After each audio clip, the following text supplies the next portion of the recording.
Are you afraid? If you're watching this, there's a good chance something in your life scares you right now. Maybe it's the looming headlines of an economic crisis. Maybe it's walking into a dark room alone, speaking up at work, or even just opening that message you've been dreading.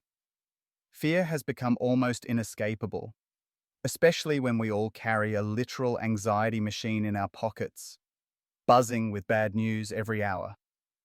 But what if I told you that actually being afraid, really leaning into that feeling, could be the single most powerful thing you ever experience? Stick around, because today on the Growth Mindset Project, we're exploring why being scared might just change your life forever.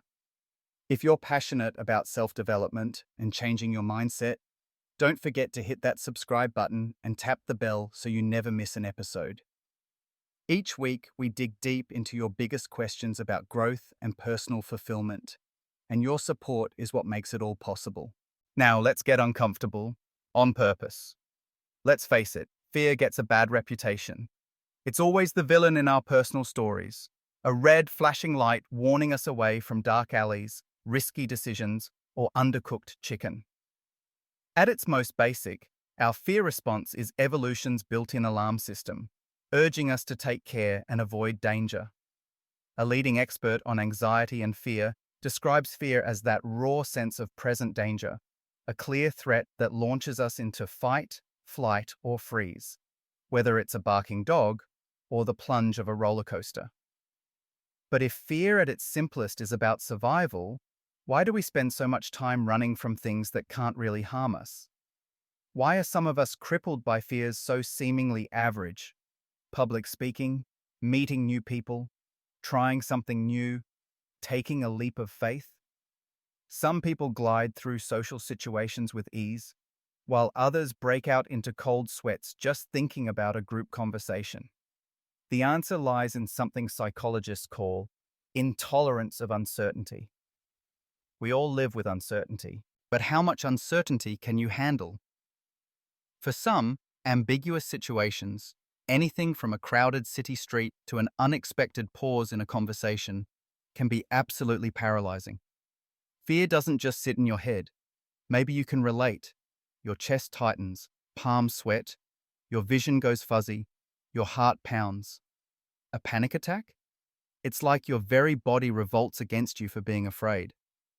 Fear can pull your entire body into chaos, leaving you anxious, embarrassed, and exhausted. The temptation is to escape that discomfort however possible.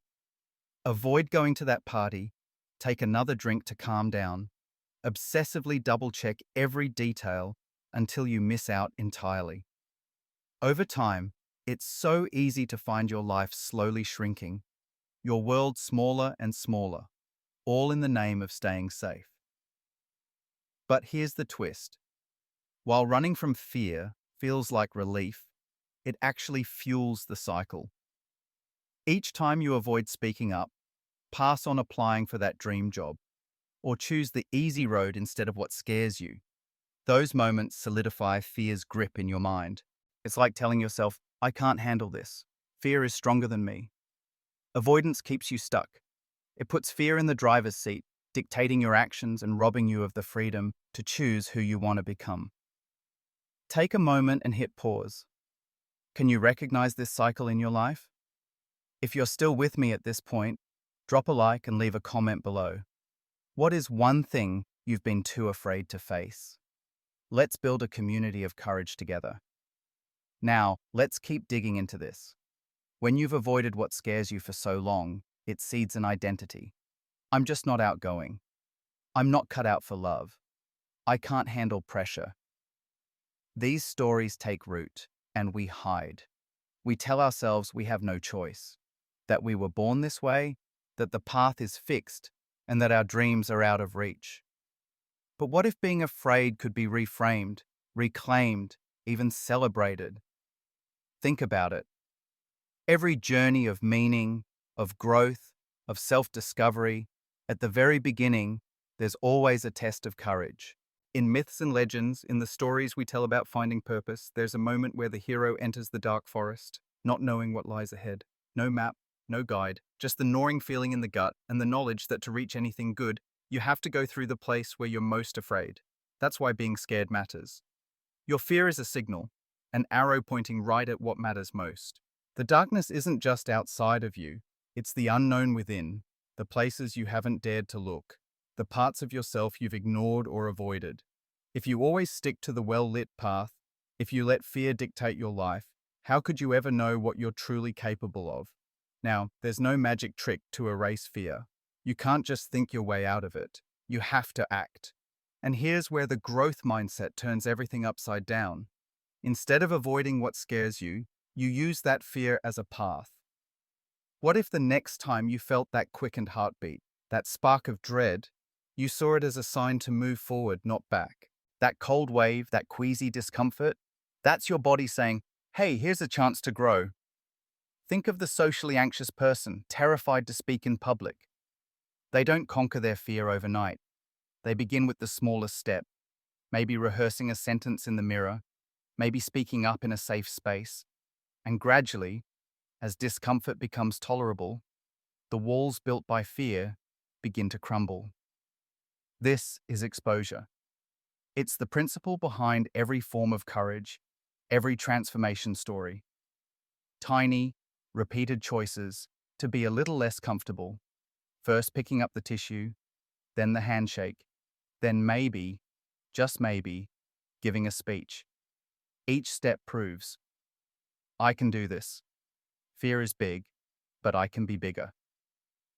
A quick reminder here, if this is striking a chord, smash that like button, make sure you're subscribed, and don't forget to comment below with your own breakthrough moments around facing fear.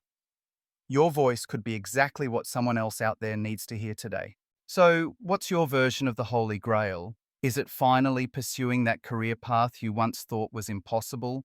Is it pushing through a creative block and putting your work out there for the world? Is it reaching out to someone you care about, even if rejection is possible? Every journey worth taking goes straight through the heart of fear. The path isn't someone else's, it's yours. And it only exists where you're most afraid to go. It's not about obliterating fear, but learning to carry it. To say, this terrifies me, and I'm doing it anyway. Over time, every foray into the unknown expands the borders of your life. Discomfort doesn't just become tolerable, it becomes the sign that you're living fully, testing your edges, and authoring your own story. So the next time you feel afraid, don't turn away. Get curious. Ask yourself, what's on the other side of this for me? Behind every great love, every groundbreaking idea, every sense of personal liberation, there's a trail of tiny, brave steps taken in the presence of fear. Maybe being scared isn't a weakness. It's the compass that points toward the life you've always wanted. Hey, if you're ready to keep growing, watch our next video right over here, packed with practical tips to get out of your comfort zone for good. Don't forget to hit that bell icon so you never miss a moment of transformation. Keep being afraid and keep moving forward.